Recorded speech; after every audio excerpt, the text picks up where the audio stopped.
merci beaucoup encore une fois Aline Gueye pour li gën a fas yéene kay suñu olofologue bi donc tey dama lay may battement du ma la accélérer mais daal di tourner rek accélérer Sadio on accélère moom laa utiliser di neen dama koy accélérer ba léegi ma damaa dem ba tàmm sax mënatu ma wax tourner ak yeneen accélérer rek laay wax donc ñu daal di ànd ak yow Sadio Diallo ci intervention du jour tey lan nga ñu indi maa ma solal blouse bi tey. blouse bi waaw d'accord solal blouse bi.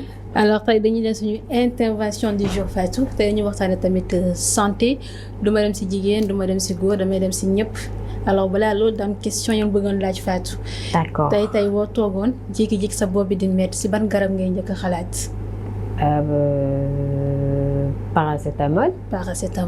Même boo toogoon nii d'un coup sa bëñ di metti ou je sais pas nga am en tout cas benn douleur ni sa yaram ban garab mooy ñëw sa xel. paracétamol wala ibuprofène parce que des fois dañoo taamu sa bopp bi metti naanal paracétamol. sa dara bi metti am na ñoo xam ne sax catégoriser nañ ko antidouleur la pour douleur yëpp. voilà donc moom ngay taamu en fait mais bon. moom ngay taamu. alors tey dañuy waxtaanee paracétamol si moom la ñuy dem tey parce que Sénégal fii nii dama bëggoon laaj juste pour mun a xam pour mun a xool fekkee sama enquête ça réussi pour xool Sénégalais yi damay gis tout le temps sa dara day metti dem la pharmacie ma jënd paracétamol. mais elle m'a hué.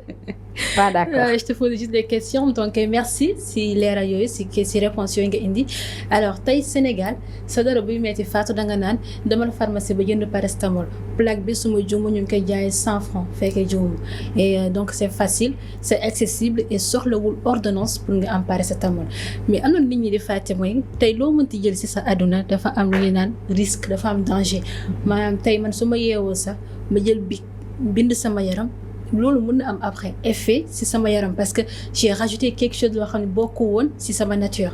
alors tey paracétamol boo gisee ñu koy waxtaanee c'est parce que c'est vrai yaa ngi koy wax sa biir wax antidouleur la oui c'est vrai paracétamol antidouleur la day faj lu bari mais am na ay conséquences.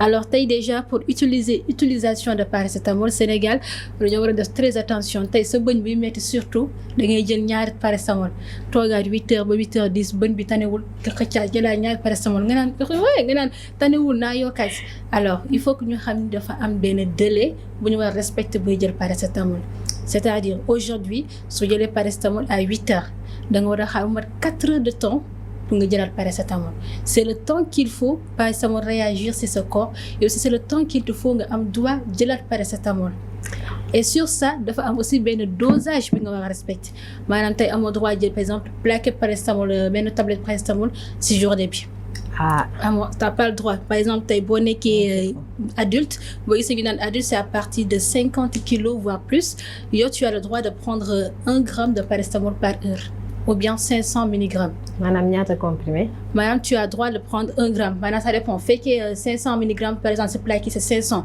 Là, tu prends 2. Ça te fait 1. Maintenant, loolu, si tu prends ça, par exemple, à 8 heures, jël nga ñaari paracétamol si plaqué bi. Da nga war a toogaat xaar ba mu mat 4 heures de temps maanaam 12 heures. 12 heures jotee li la daloon, tu as toujours envie de reprendre du paracétamol. 12 heures nga mën droit jël paracétamol. Est-ce que tu comprends? Ouais. Et là, pour adultes, tu as droit à 4 heures, c'est-à-dire... Non, excuse-moi, du moins. 4 heures, c'est-à-dire 2 fois de paracétamol fait que 2 par jour. C'est-à-dire 2 comprimés, c'est largement suffisant si tu es un adulte. D'accord. Est-ce que tu comprends? Je prends note. C'est-à-dire 1 gramme par 4 heures. Donc, tu n'as pas le droit de dépasser ça, c'est-à-dire maximum 4 heures, 4 fois par jour ou bien 2 fois par jour. Alors que vous n'êtes que chez l'enfant, c'est beaucoup plus sensible parce que chez l'enfant, c'est poids bi la ñuy fonctionner. Alors là, des fois, da nga ci pharmacie bi dans benn pipette bu ñu lay jox pour ñu mesurer poids xale bi wax la noo koy joxee paracétamol. Là, c'est beaucoup plus sensible. Donc là, c'est vraiment recommandé nga dem ci pharmacien bi mu xoolal la sa doom ban poids la am exactement, prescrire le paracétamol parce que mun na am comprimé, sippo et cetera. Ñu prescrire le paracétamol aussi wax la noo koy doser pour xale bi. Parce qu'il faut faire très attention. Soo gisee ñu tax ñu koy wax parce qu'il y a une étude bu génn en 2018 et étude boobu noonu c'était pour pour le classement réalisé. C'était un classement qui était réalisé par l'Institut national des données de santé ñu koy woowee aussi INDS moo ko defoon pour magazine Notre Temps. Alors en 2018 nee na les personnes qui sont âgées plus de 60 ans ñooñu noonu lu leen gën a bindal si garab paracétamol moo ci bokk si classement boobu noonu génn en 2018 paracétamol moo jël la première position avec 244 828 999 boîtes. Wow. Et ça, c'est pour les personnes qui sont âgées de 60 ans et plus en 2018. Donc, imagine avec les autres personnes. Mais surtout fii Sénégal nga xam da lay mettre rek jëlal paracétamol nga naan et conséquence bu gën a grave si paracétamol c'est le foie maanaam tey paracétamol boo jëlee surdosage bu ëpp respecté woon nu ñu la waxee nga jëlee paracétamol loolu mun na après indi benn problème si sa foie te selon certains médecins c'est irréversible maanaam bu xasee ba attaqué c'est fini y a pas de machine en arrière mënatoo dellu en retour raison pour laquelle récemment en 2018 je crois 2017-2019 c'est lañ daay def benn étude ñu léegi comme cigarette ñuy jëlee naan abus dangereux pour la santé ñu jël aussi paracétamol bu gisee plaqué paracétamol yu bees dañ si bind surdosage égale danger on l'écrit carrément parce que dañu naan il faut maintenant avertir am na même yeneen tablettes yu bind carrément naan mun na après attaquer ce foie et cetera pour informer ki koy jël. C'est vrai, paracétamol c'est un médicament efficace et sûr, mais c'est un médicament comme tout médicament bu am ay conséquences yu am aussi mën na la si topp donc faut toujours respecter le délai pour prendre le paracétamol mais aussi respecter davantage comment on prend le paracétamol, respecter par rapport au kilo, respecter le nombre de jours et ñu arrêter automédication dara bu lay metti jël paracétamol nga calmer ko mais après demal hôpital ñu faj ko. Paracétamol c'est juste pour calmer, c'est pas pour guérir carrément. Merci beaucoup. Bon, man moom je suis ébahie, je t'ai écouté attentivement et jàngal nga ma lu bëri. Peut-être leneen li ma ci ajouté mooy en dehors de jël paracétamol dosage bi et tout. Il y a des gens yu am yenn feebar yoo xamante ni dañ leen di interdire yenn garab yi parce que composition bi peut-être xamuñu ko. Oui. Donc même bu fekkee mën nga ko jël pour calmer aussi il faut que nga xool wala nga rechercher wala nga laajte ko un professionnel de la santé. bu fekkee surtout da nga am yenn feebar yi ndax mën nga ko jël ou pas. Pour le cas du paracétamol, si tu es allergique au gluten des fois, on t'interdit le paracétamol dans quelques circonstances. Voilà, donc c'est important respecter dosage bi bàyyi jëndal sa bopp garab sans xam li la dal mais aussi xam li ngay jël lan ak lan la am par rapport ak feebar yi nga yor wala par rapport ak daal sa état sanitaire c'est important donc merci beaucoup Wily Sadio Diallo pour sa intervention du jour am na solo bu baax amati na solo sax laay wax et comme tey c'est mardi on parle de santé d'environnement tey dañuy suivre sa logique on va parler de santé ci benn domaine nag boo xam ne rek bon mun naa ne c'est un peu méconnu des Sénégalais parce que peut-être li ñu koy utiliser bëriwul alors que c'est important mu nekk chiropractique wala pratique donc dañuy dalal tey suñu invité nekk Yad Rama nga xam ne rek day yëngu ci wàllu boobu donc tey dañ ko indi spécialement pour mu gën ñoo leeral ci domaine boobu nga xamante ni rek am na Sénégal yoo xam ne dañ koy utiliser mais ñu bëri quand même ñu mel ni man peut-être seen xam-xam ci côté boobu bëriwul wala dañ koy gis rek te duñu xam lan la donc suñu invité je pense que mu ngi en ligne Madame Yad. Bonjour Rama, vous allez bien? Ça va très bien, merci. Voilà, donc ñu ngi lay nuyu di la dalal ak jàmm ci suñu plateau matinal Sadio dama lay bàyyi tey nga dalal suñu gan Rama balaa ñu tàmbale waxtaan bi. Alors Madame Rama ñu ngi lay dalal fii nii suñu Label TV di la wax soyez la bienvenue suñu plateau suñu matinal di leen bàyyi ngeen nuyoo. Merci beaucoup salaamaaleykum maa ngi nuyu ñu nekk ci plateau bi ñëpp ak téléspectateurs yëpp maa ngi leen di nuyu. Merci de me recevoir ce matin. D'accord donc tey ñu war a waxtaanee benn domaine chiropraxie wala pratique des fois su ma koy wax damay xoolaat moo bi bu baax a baax parce que rares sont les fois yi nga koy gis donc en tant que spécialiste damay commencer d'abord pour poser la sama question bu njëkk lan la définition lan la en fait.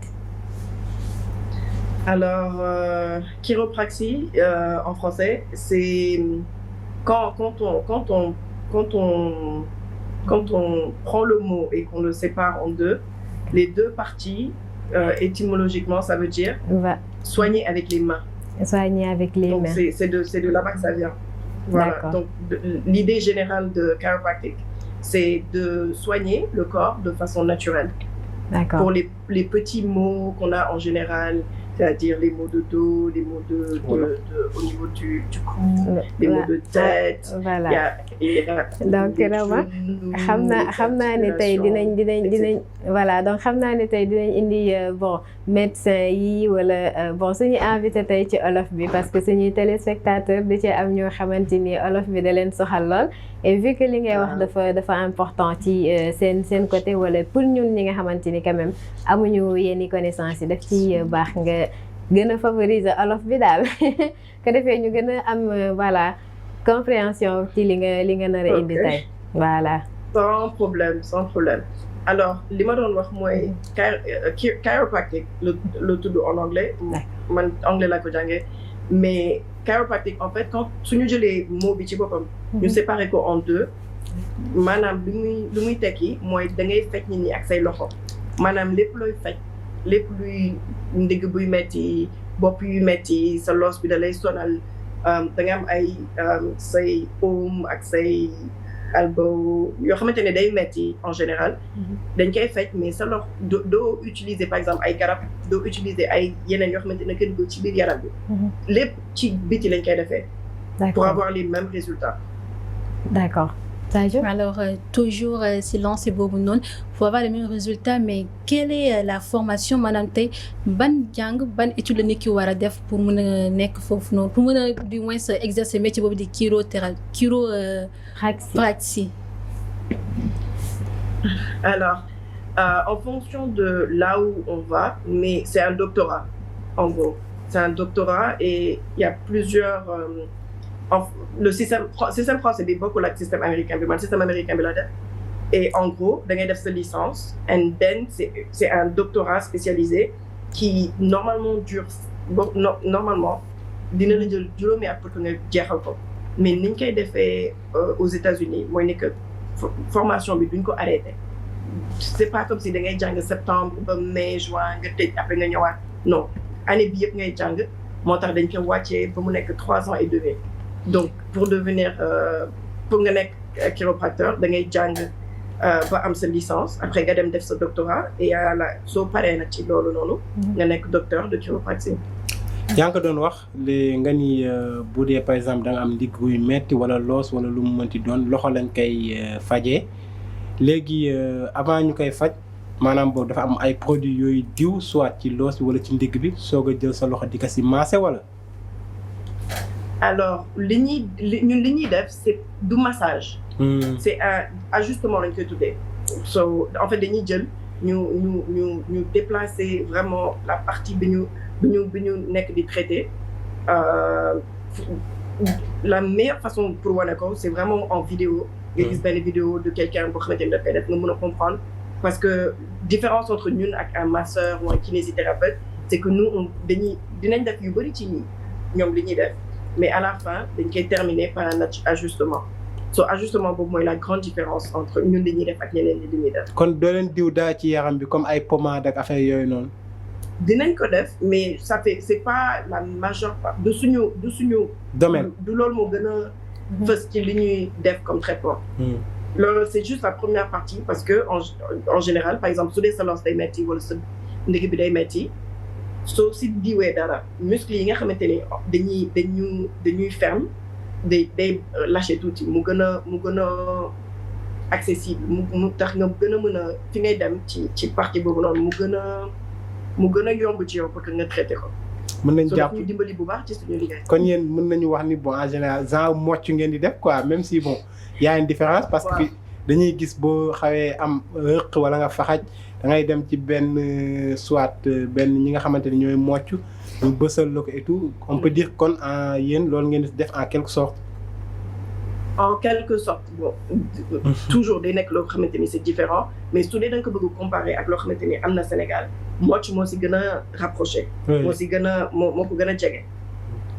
Alors toujours lan mooy différence entre chiropracteur ak ostéopathe parce que des fois da ngay dégg ki naan chiropracteur ki naan ostéopathe c'est quoi la différence exactement ñaari métiers yooyu. Alors en fonction de système booy xool parce que système américain les ostéopathes ils font plus de thérapie manuelle ils font plus de mais again nous la grande différence c'est qu'on fait un ajustement Et c'est cet ajustement-là que les autres n'ont pas forcément. Mais vraiment, nous, la plus grande partie de notre training, quand suñuy jàng école, li ñuy gën a jàngal mooy déjà nga reconnaître la plupart des maladies pour que nga xam kan moo war a ñëw ci yow ak kan nga war a yóbbu ci beneen docteur, et en fonction de liñ lay wan nga xam ni que kii peut-être cardiologue la soxla wala kii neurosurgeon la soxla loolu dañ lay jàngal, mais aussi dañ lay jàngal nga adjust. Donc et il les faut... ostéopathes, ils n'ont pas les mêmes techniques que nous.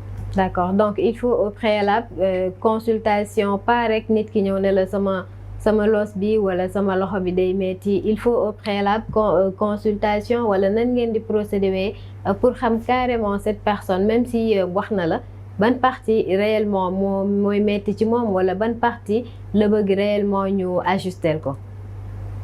Exactement, alors ça c'est une très bonne question. Toujours dañuy def consultation, c'est très important parce que 80% de ton diagnostic vient de li la nit ki di ñëw wax.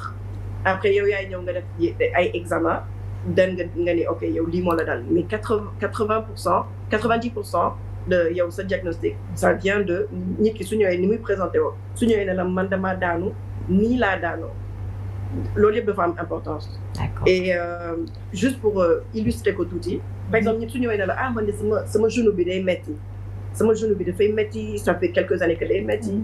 En fonction de li ñu lay wax yëpp 90% de problèmes de genou du ci genou bi lay jógee. D'accord. Ça vient soit de la hanche, soit de la cheville. D'accord. Léegi yow par exemple, donc yow foog nga jël sa temps nga vraiment di déglu nit ki, et après nga def examen yi nga xool bu baax ban la si ñoom ñaar, après nga traiter lépp en même temps. Comme ça après loolu yëpp day jeex. Parce que genou day def juste c'est juste un effet lay doon. Par exemple da ngay am problème boo xamante ne sa hanche bi teguwul bu baax wala sa tànk bi fii nii nekk teguwul bu baax, et une fois qu'on commence à manipuler fii ak fii ci kaw, genou bi day tane parce que loolu mooy problème de base bi. Donc ñun suñu liggéey dafay dem en profondeur ci lan moo la indi, genre trouver la cause pour que ñu mën traiter ko. D'accord. moo tax du ñu joxe garab. ci jeune boobu sax ngay wax dañuy gis en général sportif yi lay gën a dal, notamment les footballeurs muy genou wala cheville. yow lan mooy leen di indil genre blessure yooyu selon yow? Déjà la plupart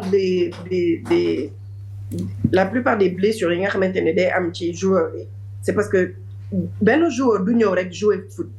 So dañuy la plupart de leur seen carrière bi yëpp entraînement moo si gën a fës. Donc ils passent tellement de temps à s'entraîner que ligament yi nekk ci biir sa genou yi, maanaam lii di indi muscle bi di ko yóbbu ci yax yi, partie yooyu noonu dafay sonn parce que répétition wu di def les mêmes actions au fur et à mesure. Donc beaucoup de fois c'est des blessures qui font que yoo xamante ni ligament bi dañ koy xëcc di ko xëcc ba mu commencé di affaiblir wu wala le fait qu'il soit par exemple dafa am ay disques yu nekk sa biir genou itam ngay nekk di am contact parce que genou yi nii la teguwul ci kaw moroomam, donc ngay nekk contact bi tout le temps da koy gaañ. Des fois itam ça dépend du sport dans lequel on évolue. Parce que par exemple su dee da ngay jouer football, il y a beaucoup de rotation, wala basketball, il y a beaucoup de nga jékki-jékki di daw taxaw rek tourner, wala kenn ñëw tacle la gaañ la ci sa tànk bi mu atteindre genou bi. léegi dañuy gis en général soit ku am problème genou wala cheville wala ndigam di metti day dem ñu maase ko wala mu dem xool kinésithérapeute. Est-ce que yéen a ngi teg ay méthodes yoo xamante ni nit waa na xam ni ci yéen la waa ñëw, au lieu muy jël ay pommade di ko diw ci yaram bi wala sax di dem seeti kinésithérapeute wala sax di dem ay salon de massage? Ok, alors il y a aucun mal à aller voir ces gens-là. En général ñun dañuy liggéey bu baax ak lépp luy kinésithérapeute wala ay massage en fonction de la clinique et ce qu'ils font. Donc les deux dañuy ajouter wante, mais soo ñëwee ci chiropracteur vraiment c'est plus complet parce que non seulement dinañ la defal lépp li nga xamante ni kinésithérapeute bi dina la ko defal, dinañ la defal une bonne partie des massages, mais c'est vraiment un massage différent. c'est vraiment dañ koy def loo xamante ni c'est spécifiquement pour li la fi indi ñu def benn massage mais c'est pas juste massage pour se sentir mieux c'est un massage pour cibler yi nga xamante ni moo lay indil problème yooyu noonu. Et Alors, comme j'ai dit ni ma la ko waxee sànq ñun dañuy adjust itam. so alors donc loolu lañ si yokk. toujours si liggéey boobu ngeen di def te yan problème ngeen di affronter si milieu boobu ngeen nekk. Alors problème en général man personnellement je dirais que on a juste besoin de s'exposer un peu plus parce que dañ ko war a fësal bu baax pour que nit ñi xam lan la ñuy def nan lañ koy defee parce que très souvent ñi nit duñu xam te ñun la ñuy mujjee ñëw day ñëw ci yoon ne la man dem naa ci bii docteur dem naa fii essayé naa lépp léegi yow yaay sama dernier espoir mais loolu soo ko defee day fekk ne que yow li nga may indil c'est déjà cas bu avancé bu baax donc ñun ñoo war a def effort bu vraiment expliquer bu baax nit ñi lan la ñuy def ni que on est là on est prêt à aider les gens am na yu bëri yu ñuy def parce que ñun ni tout le temps dañuy xalaat ni que ñun ay méttitu bopp wala ay méttitu ndigg rek la ñuy traiter alors qu'en fait il y a beaucoup de branches on traite les mamans on traite les bébés on traite les mag yi dañ leen di traiter dafa am ay tranches yu différentes ci chiropractique yoo xamante ni population bi yëpp la ñuy traiter et ñu bëri dañuy spécialisé wu ci quelque chose de différent un peu comme en médecine d'ailleurs. D'accord. Léegi est-ce que am na quand même des personnes wala genre patient ñoo xamante ni obligatoirement wala de manière beaucoup plus ñoom ñoo war a gën a mën maanaam utiliser wala yéen utiliser seen service wala ñëw si yéen est-ce que am na ay personnes spécifiques yoo xam ne vraiment waruñoo mën a ñàkk a jaar si yéen pour seen rétablissement. waaw am na ñu bëri ñoo xamante ni en fait. chiropractique c'est vraiment pour prévention di jéem a prévenir leneen dara di la dal par exemple yow soo nekkee sportif par exemple nga am un sportif buy utiliser chiropracteur et un sportif qui n'en utilise pas un ki nga xamante ni day utiliser chiropracteur dafa am yu bëri lu ñu koy jàngal yoo xamante ni day préserver yaram bi pour que mu bañ a am yenn gaañu yi nga xamante ni daf koy dal ci liggéeyam déjà soo nekkee koo xamante ni en général da ngay am ay méttitu yaram en général parce que ñun dañuy concentré wu ci nerfs yi dañuy concentré wu ci muscles yi te dañuy concentré wu ci yax yi donc loolu képp ku am problème loolu et ça su ma la waxee loolu c'est presque la majorité de la population et c'est pas forcément soo amee problème ngay ñëw man am na ñu bëri ñoo xamante ne dañuy ñëw pour make sure ne que du leen dal dans le futur parce qu'on non seulement dañ lay jox traitement mais soo ñëwee day am ay exercices yu lay jox yoo xamante ne ko war a def pour que sa yaram bi lu bëri du la si fekk. jigéen yu wérul yi itam ni ma ko waxee sànq. dañ leen di gis te dañ leen di traiter dafa am traitement spécial pour les femmes enceintes boo xamante ni dañ leen di accompagner ba fi ñuy amee seen doom. di accompagner waat leen su doom bi juddoo di traiter yaay bi ak doom bi. parce que ñëpp xam nañ ne que en général les femmes suñu wérulee dañuy am problème ndigg lu bëri te loolu yëpp dañ koy traité. ci loolu laa bëggoon taxaw ci feebar ndigg googu di jigéen ñi kese mais muy xale yu ndaw yi sax léegi dañu leen di gis. dañuy am ay feebar ndigg loolu selon yow lan moo koy waral. alors j'en vois beaucoup sama clinique dama si gis xale yu bëri am na xale yu bëri yoo xamante ni ça vient du sport. mais aussi. rythme de vie bi parce que ñun xale yi duñu c'est pas comme avant ni xale yi di dem di foyer di foyer dehors di football di actif xale yi dañuy toog ci kër yi di toog di seetaan télé toute la journée wala ñu toog seen iPad toute la journée donc loolu mooy indi des fois xale bi muy am ay problèmes yoo xamante ni ci mag lañ ko daan gisee plus souvent parce que mag yi ñooy toog ci bureau yi pendant longtemps mu leen di indi ay problèmes de dos par exemple toog pendant une longue période de temps baaxul ñi dafa war a di bouger, di actif en général. C'est comme les maladies comme le diabète. ay diabète xam nga avant ci mag rek nga ko doon gis la plupart du temps mais léegi entre l'alimentation li ñuy lekk ak rythme de vie wu xale yi dañu gis ne que loolu dafa gën a bëri ci xale yi donc ça s'étend un peu partout en fait. ci problème de dos ci problème de diabète ci problème de santé yeneen yu bëri. bon ñu gis ci toujours xale yi. toujours si atum 2012 suma juumul am na benn étude américaine bu génn boobu naan liggéey boobu ngeen di def yenn saa dafa am conséquence maanaam yenn saa manipulation yi ngeen des au niveau du cou nit ki na dem indi ko problème vasculaire à long terme ou bien sur le coup yéen naka ngeen di jàngatee lan mooy conséquence tey mal utilisation ou bien ñàkk def lu baax si moyens yu baax yi bien sûr liggéey boobu ngeen di def. Alors, comme j'ai dit tout à l'heure, training intensif la ñuy def. Quand on va à l'école, mais on est plongé dedans. On est vraiment pendant 3 ans et demi, c'est sans arrêt tous les jours. C'est-à-dire sur l'année, peut-être avec 3 semaines, peut-être avec 1 mois et demi, nga si am yoo xamante ni doo nekk école. Te même soo jógee école, da ngay continuer di pratiquer, right? Donc, en général, un chiropractor, c'est quelqu'un qui est koo xamante ni dafay am training boo xamante ni xam na bu baax lu muy def, right? Ça, c'est la première chose. Mais il y a aussi une autre étude boo xamante ni dafa génnoon buy expliquer ni que on a autant de chances d'avoir ça, d'avoir un problème cardiovasculaire, parce qu'en général, nit ki ñëw ba pare ne oui man dañ ma def benn traitement et après j'ai eu des problèmes. Ça veut dire que daf ko indaale.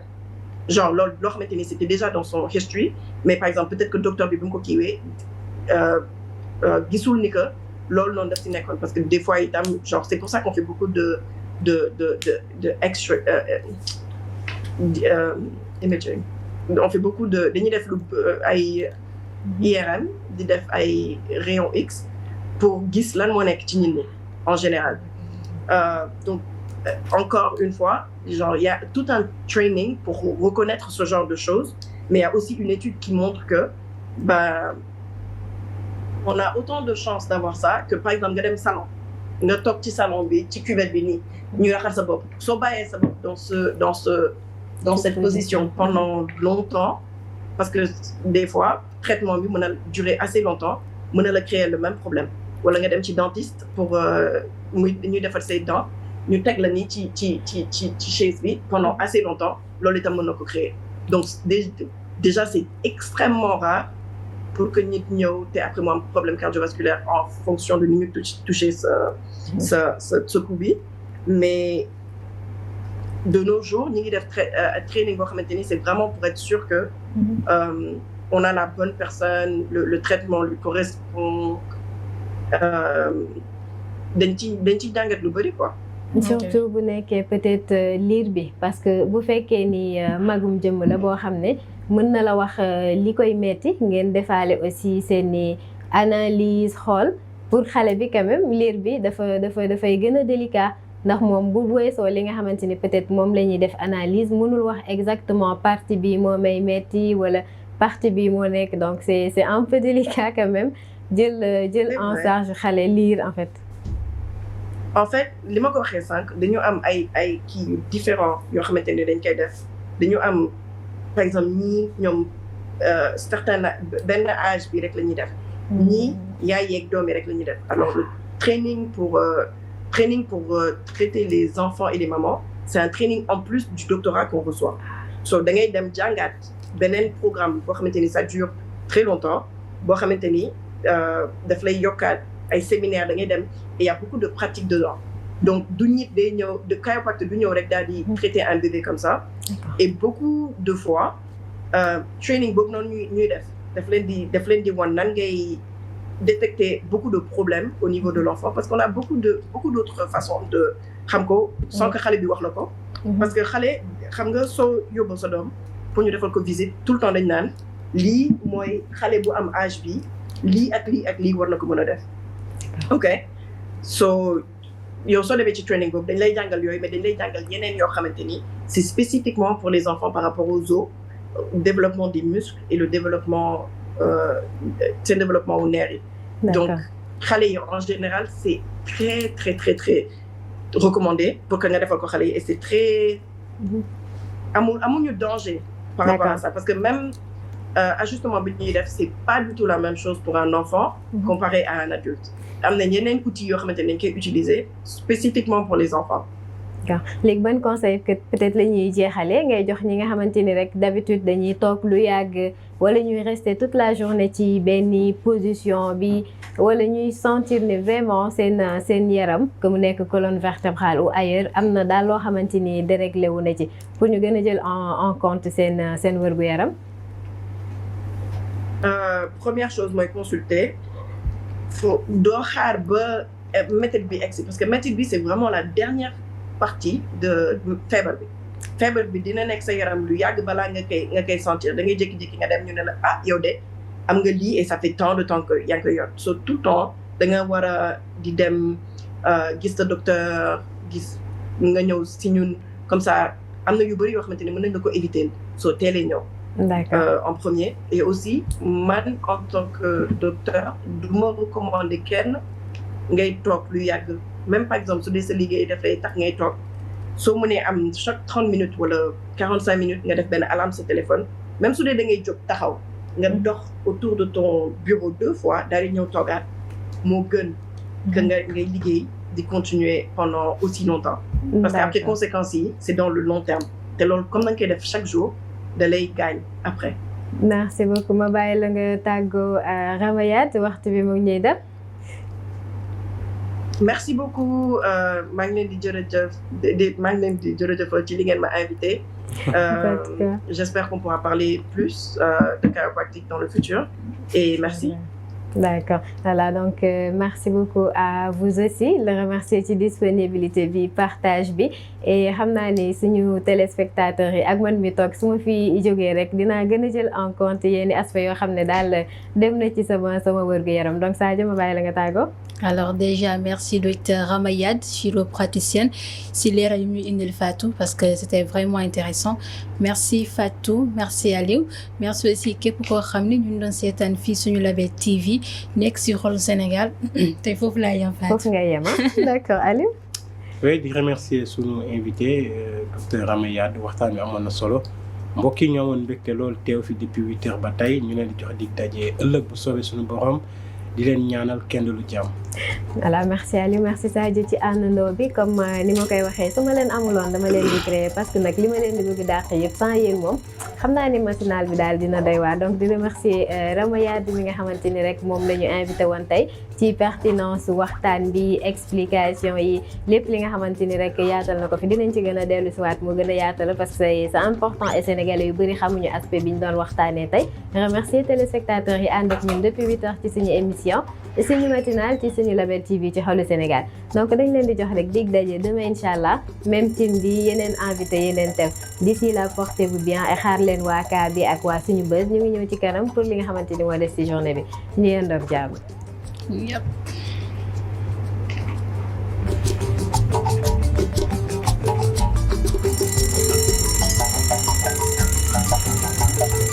Hey, tu comprends mieux pourquoi je suis tout le temps debout dans la